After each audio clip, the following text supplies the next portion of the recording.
sy atsika fa ny fahasoavan'Andriamanitra miaraka amintsika. Isika fa ny fahasoavan'Andriamanitra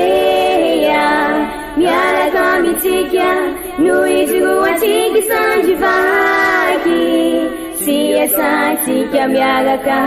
aminy. Ny fianakaviana no taniketsa ipoiran'ny vocation. Déploie ton cœur et viens nous sauver. Délivre-nous de tout. Fa sisika tokoa fa ny fahasoavan'Andriamanitra miaraka amintsika. Sisika fa ny fahasoavan'Andriamanitra miaraka amintsika noho izy roatsika sandrivaky sy asantsika miaraka aminy. Fa olo raika atokotran'isika ao aminy, fianakaviana iray ao aminy, tsy misy hevitrevitra. Ny olo no mampizara indraindray, fa Andriamanitra i Jesoa lay mpiandrony tsara nanolotra ny aina olo raika, ary ao amin'ny fiangonana ao amin'ny eglizy dia sambatra tsika mahasapan'izay.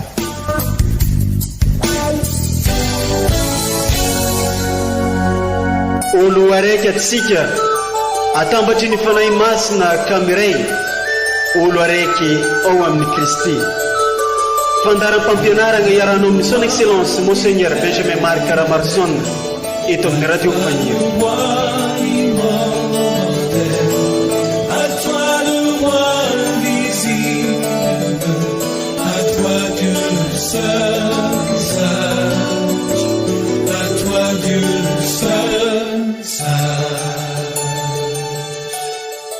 Magnano mbola tsara amintsika jiaby agny an-tokantragno agny izay magnaraka tsy tapaka ity onjam-peon'ny radio Fagniry mamintsika ity, izay onjam-peo mampitambatra antsika ho iray ato anatin'ny diocèse. Fisaoragna sy fankasitrahana no atolotra antsika jiaby, ary anganeka ny fahasoavan'Andriamanitra no hagnampy antsika sy hanamona antsika amin'izay rehetra ataontsika. Araka ny efa fantatsika, ny Paparay Masiny dia namoaka taratasy Fratelli Tutti, izany hoe olo raika atsika jiaby. Dia io taratasy ny Papa Fratelli Tutti io no nampifandraisy ny Monseigneur Archevêque ray aman-drenintsika amin'ny fihavanana malagasy. Dia efa nitandregny zegny atsika teto amin'ny radio Fagniry, ke mitoy ny fagnazavagna anazy amin'izao fotoagna izao, dia iaraka hitandregny zegny atsika jiaby, ke asaigna ampitiavagna atsika jiaby aharitry iaino azy hatramin'ny farany. Olo araiky atsika, fianakaviana araiky isika, nakambany fitiavan'Andriamanitra ao amin'ny Kristy, mifankatiava atsika jiaby. Olo araiky atsika, fianakaviana araiky isika, nakambany fitiavan'Andriamanitra ao amin'ny Kristy, mifankatiava.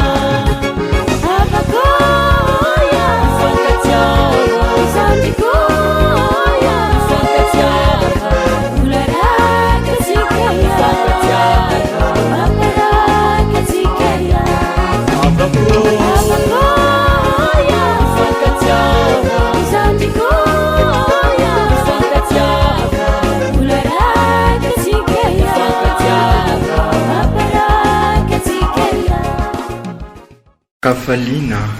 ankaravona mandrakariva no hitraofana amintsika olo raika jiaby amin'ny alalan'izao onjam-peo izao, ary mankasitraka mankatelina sika amin'ny fifikirasika ny radio sikty, ary amin'izao fandaharana izao, fandaharana araka ny lazaisika ho antsika manomana amin'ny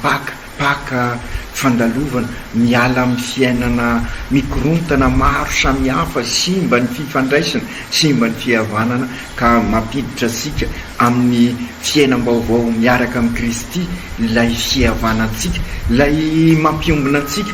lay maha olo raika sika, fianakaviam-ben'Andriamanitra. Ary dia izay indrindra no mahatonga ny Papa nanoratra an'ilay encyclique zay ezahsika fakafakaina ary ampifanatrehana amin'ny mahamalagasy asika dia ny fihavanana, satria io indrindra ho isika no ika nataon'ny papa ao amin'io encyclique io, satria nahita izy ary sy izy irery ihany fa isika menakavy milaza miara-mahita fa mikorotana zao rehetra zao isika vokatry ny krizy maro lafy sy krizy ara-pahasalamana fosiny ka niteraka korontana maro ary tsy vitan'ny korontana fa fandravana hoy ny papa ao amin'io encyclique-nio. Ka i Kristy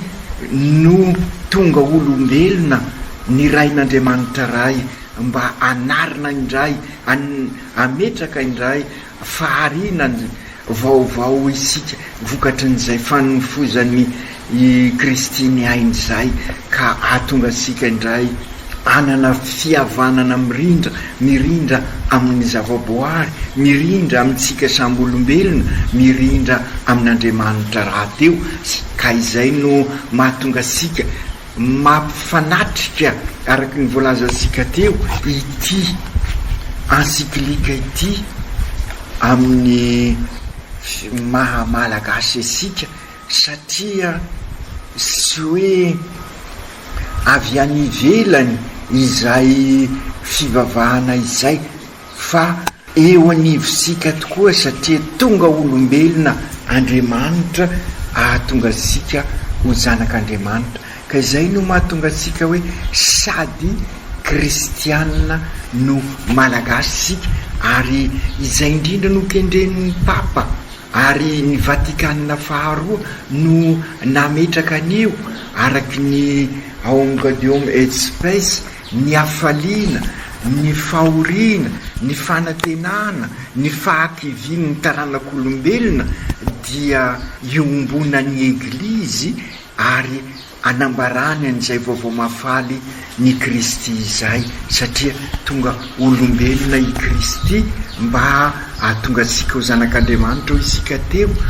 nanaiky ho fahotana izy izay sy nanota mba anafaka asika amin'ny fahotana. Ka ny fahotana dia io fandravana vao nyresahsika teo. Ka taorinan'ny Vaticanina faharoa zany no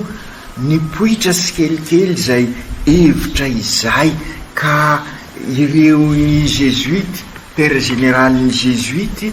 no nametraka ny teny hoe ny voambolana zany inculturation, zany hoe tamin'ny taona 1973 izy no namariparitra an'izay. Inona moa ny atao hoe inculturation? Ny inculturation dia lay teny hoe sady no, zany hoe lay incarnation,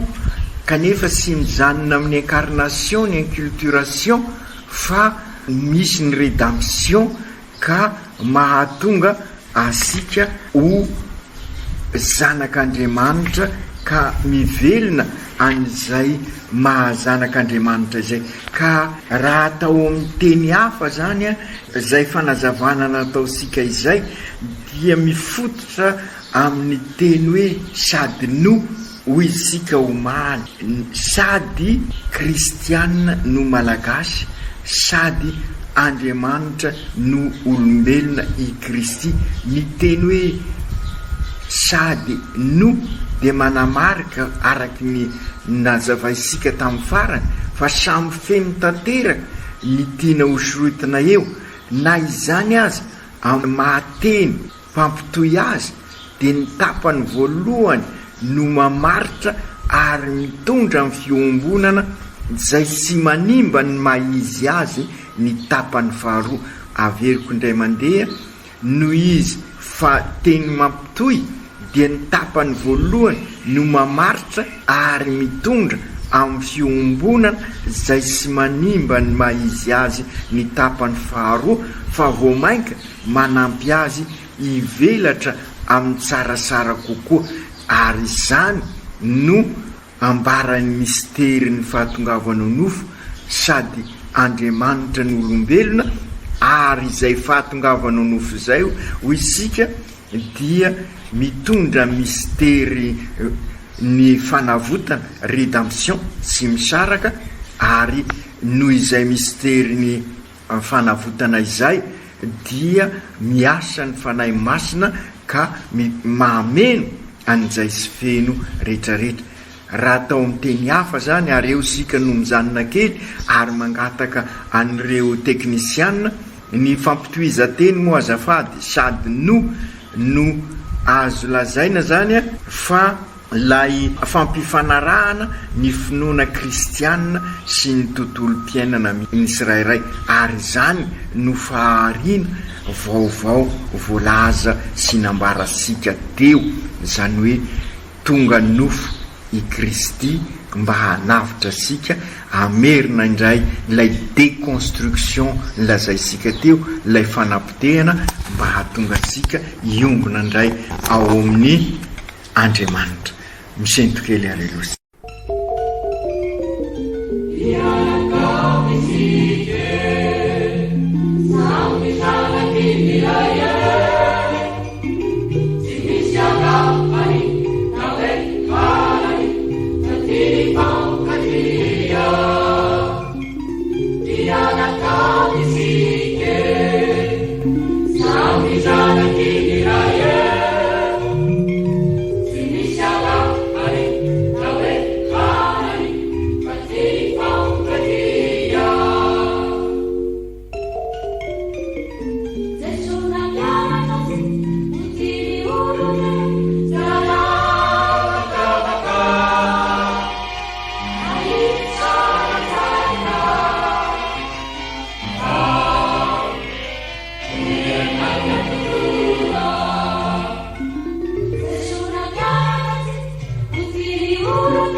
Famaritasika azy teo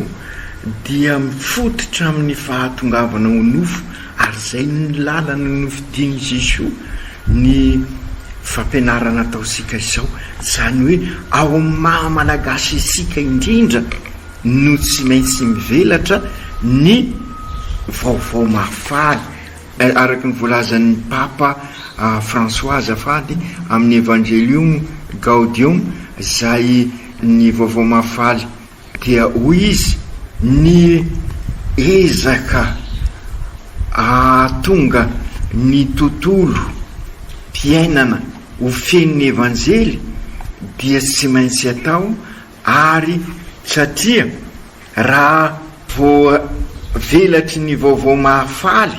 ny tontolo iainana dia mahatonga ny evanjely lasa baka amin'ny fiainana andavanandro ary dia izay no lalana nofidiny Kristy matoa izy tonga nofo nefa sy nijanona ho tonga nofo izy fa namonjy ka ny evanjely torisika zany ny vaovao mahafaly dia tsy maintsy mitondra amin'ny famonjena ka izay no mahatonga ny hoe sady kristianina no malagasy ka ny lalan'ny fahariana vaovao no mamaritra ny fiainana ao amin'izay tontolo mpiainana izay ary ny fampianaran'ny Eglizy zany dia mahatonga sika ahasapa an'izay fifandraisan'ny finoana sy ny fiainana andavanandro zay ny finoana zany mifanozo amin'ny mahamalagasy ka ny mahamalagasy velarin' izay finoana izay, ary ny finoana manteraka ny mahamalagasy, ary de izay ny atao hoe inculturation raha atao amin'ny teny fohifohy, ary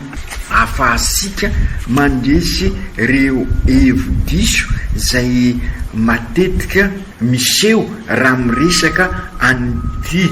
inculturation ty. Ohatra fosiny zao ny heverina ny sasany dia araky ny teny ampiasaina azy fanaraham-bolotany, sy manaraka ny volotany zay ny tena hevitra ny, satria raha manaraka volotany izy zany de iovaova isaky ny tany misy. Eo ihany koa ny mampifanohitra an'izy roa, zany hoe ny maha-kristianina sy ny maha-malagasy, ka terena amin'izay hoe ny anankiray ny tsy maintsy mandresy, ny any ankilany tsy maintsy mandresy. Sy izay anefa ny tena hevitra ny hoe inculturation, ary azavain'ny fiangonana aty Afrika amin'ny numéro 61 sy 62 zany, ary araky ny lazaisika teo mon père jésuite, ny lehiben'ny mon père jésuite tamin'ny 1977 no namorona an'io teny io. Raha atao amin'ny teny fohy hoy isika teo dia fifanozony finoana sy ny tontolo mpiainana, ka ahitana an'izay fivelarana ny mahaolona manontolo sy ny olon-drehetra izay. Ka eo indrindra ary noezaka sy maintsy atao amin'ny alalan'ity fampifanatrehana an'ity encyclique ty sy ny finoana ny fiainantsika malagasy miainga avy amin'ny soatoavina ny fihavanana. Ka ezahsika aloha manomboka amin'izao niany ny ahazahosika hoe inona marina moa no votoaty fampianaran'ny papa ao anatin'ity Fratelli Tutti ity, dia avy eo ho ezeresika kely ihany koa inona marina no mety azo andresana ny fihavanana. Ary araky ny lazaisika teo na dia maro aza ny mety ho azo resasika, dia ho zeresika amin'ny lafiny izay hoe le tenin'ny papa ola raika sika ziavy, ary ola raika sika ziavy sy ny fihavanana no ho zeresika. Isentokely indray ary sika dia amakafaka any Fratelli Tutti, dia avy eo izery ny fihavanana ka ahafahasika hoe inona marina ary no fihavanan'i Kristy. Isentokely sika misaotra anareo teknisiana. Oloarake atsika nankavianarake isika, nakambany fitiavana andriamanitra ao amin'ny Kristy, mifankatiava atsika jiaby. Oloarake atsika nankavianarake isika, nakambany fitiavana andriamanitra ao amin'ny Kristy, mifankatiava.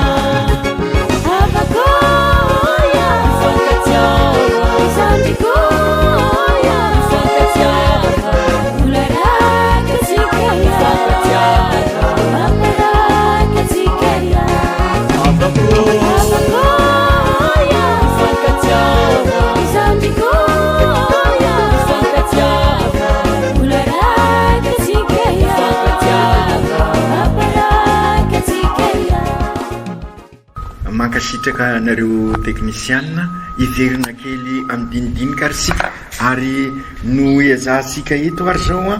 dia ny fanazavana fohifohy ny ty encyclique ty, fanolorana azy raha ny maromarina koa, satria tsy ho afaka hiditra amin'ny antsipriany sika. Mizara 8 ny toko ny ty encyclique ity, 8 chapitre izy zany raha atao amin'ny teny mahazatra asika. Ka ny chapitre voalohany dia ambaran'ny papa ary ireo aloka vokatry izao krizy maro lafo zao isika, ary ao izy no mametraka reo ieka maro ary indrindraindrindra anambarany fa ity krizy ity zay krizy ny fanatotoloana ho izy de mitondra amin'izay déconstruction zay ho sika, zany hoe fandravana tanteraka ny globalisation, zany hoe ravany globalisation ireo sotoavina zay repère ho an'ny olona, ary de zay no mahatonga an'izay aloka izay ary de avery fanahy mbola velona ao anatin'ny aizina ny olona marina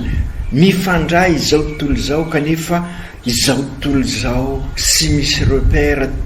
tena azo ifikirana, tsy misy identité fa very ao anatin'izay fanatotoloana izay ny maha izy azy. Nyzay ny toko voalohany,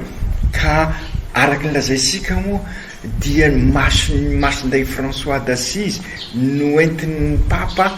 izery an'izay zava-misy izay, ary nambarasika tamin'ny voalohany fa i François d'Assise ihany koa aza dia niatrika n'izay hoe fandravana maro isan-karazany hatramin'ny eglizy aza, dia ho symbole ho tandindon'izay dia nanorina eglizy izy any Assise, ary dia manambara an'izay koa ny zava-misy iainasika izao. Ny toko faharoa dia anehoan'ny papa ny fampianaran'ny eglizy, ary dia naka fotom-pampianarana lehibe avy amin'ny tenin'Andriamanitra izy, dia ireo fanoharana nataon'i Jesoa mampibaribary ny toetrasika olombelona, ary dia fanoharana anakiroa no nyresiny ny papa ao amin'io toko faharoa io, zay araky nylazaisika teo anolorany an'izay fotom-pampianarany eglizy izay, ary nanovany fampianarana lalina ny fanoharana amin'ilay samaritanina tsara fanahy, ka noraisiny fa ireo fanapotehana sy fandravana maro dia manambara an'io fanoharana io zay izao tontolo izao teny an-dalana noravany zolay maro isan-karazany, ka seka ho maty, fa soa ihany nandalo lay samaritanina tsara fanahy, ary tsy izy io samaritanina tsara fanahy io fa i Jesoa, ary dia niainga avy amin'izany no nametrany hoe izary no namako, ary nazavainy ao amin'ny andininy fahavalopolo fa ny namako tiany Jesoa ambara eto dia, ary io fanoharana io zany, ary zay ny tiany Jesoa tratrarina, dia sy misy efitrefitra izay namana zay, sy voafetra zay namana zay, ary mampasiahy any zava-misy eto Madagasikara vola iverenasika zay, fa ny teny hoe étranger amin'ny teny malagasy dia sy misy dikany, satria raha miteny hoe vahiny ianao dia sy manambara araky ny hevitry ny zao tontolo zao amin'izay étranger zay, satria ny vahiny amintsika mety havana akaiky io mety havana lavitra, fa havana daholo ny rehetrarehetra, havana jiaby ny olo, satria sy misy dikany sisy dikany amin'ny teny malagasy ny atao étranger, ary zay ny dikany io fanoharana amin'ny toko amin'ny fanoharan'ny samaritanina tsara fanahy zay hitasika matetika amin'ny fanoharana nataony Jesoa ao amin'ny masinda Luka. Fantatrasika fa ao masinda Luka no misy an'io fanoharana io. Ny toko fahatelo ambaran'ny papary amin'ny ity encyclique ity dia ireo fanafody azo lazaina zany torolalana fanafody fanasitranana any ity korotana virus ity krizy maro lafo ity, ary io no mahatonga ny papa hoe marina ilaina ny vaksiny, fa ny fanafody tena ilaina dia ny fitiavana sy ny fanantenana ary ny finoana, ary ny fitiavana dia ahafoizana ary ahafahana mampivelatra ny mahaolona ary ahatonga ny olona izoro, ary izay no ahafahasika miady amin'ity krizy maro lafo ity, dia ny fanehoana an'ilay fitiavana zay nampianarin'ny Kristy, ary ahitasika fa eo anivon'ny fiarahamonina indrindra no sy maintsy iseho zay fitiavana izay, ary zay no mahatonga ny papa mampiasa an'ilay fiteny hoe amitié sociale, zany hoe apisy fifandraisana zay kolokoloina kokoa, io le lazainy hoe culture des soins, ary efa ambarany ato amin'ny encyclique lay fampianarana nataony tamin'ny 1er janvier tamin'ity taon'ity, zay afatra ny fandriampahalemana. Raha mitady ny fandriampahalemana marina isika, raha te ho isan'izay fihavanana vaovao zay ka hifandray isika, dia sy maintsy kolokoloina io firalahiana sy lay fifankatiavana ao anivon'ny fiarahamonina. Zay aloha no masaka amin'ity andro ity, ary dia toizasika ny fandalinana an'io encyclique io amin'ny manaraka, ary dia mirary soa asika, ary mitalao ny sodran'Andriamanitra ny fahasoavany sy ny fisolovany fanahy masina anampy asika, ary ivelona n'izany afatra ny papa izany, hanomana asika n'izao karemy izao, ka ho izy tokoa lay fihavanana ambaran'i Jesosy izy raha teo lay fihavanana. Ka samsara isika menakavy mifanatrika hitondray isika amin'ny manaraka ny sodran'Andriamanitra ny anenika ny fiainantsika, raha izanaka sy ny fanahy masina mandra-piona.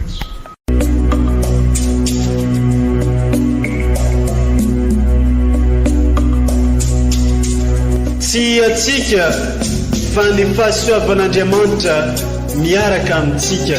Isika fa ny fahasoavan'Andriamanitra miaraka amintsika, noho izy roa atsika sandrivaky, sy asantsika miaraka aminy. Ny fianakaviana no tany ketsa ipoiran'ny vocation. Déploie ton cœur et viens nous sauver. Délivre-nous de tout. Fa sisika tokoa fa ny fahasoavan'Andriamanitra miaraka amintsika. Sisika fa ny fahasoavan'Andriamanitra miaraka amintsika, noho izy roa atsika sandrivaky, sy asantsika miaraka aminy. Fa olo raika tokoatran'isika ao aminy, fianakaviana iray ao aminy, sy misy hevitrevitra. Ny olo no mampizara indraindray, fa Andriamanitra i Jesosy lay mpiandrony tsara raha n'olotra ny aina, olo raika. Ary ao amin'ny fiangonana, ao amin'ny eglizy, dia sambatra antsika mahasapa an'izay.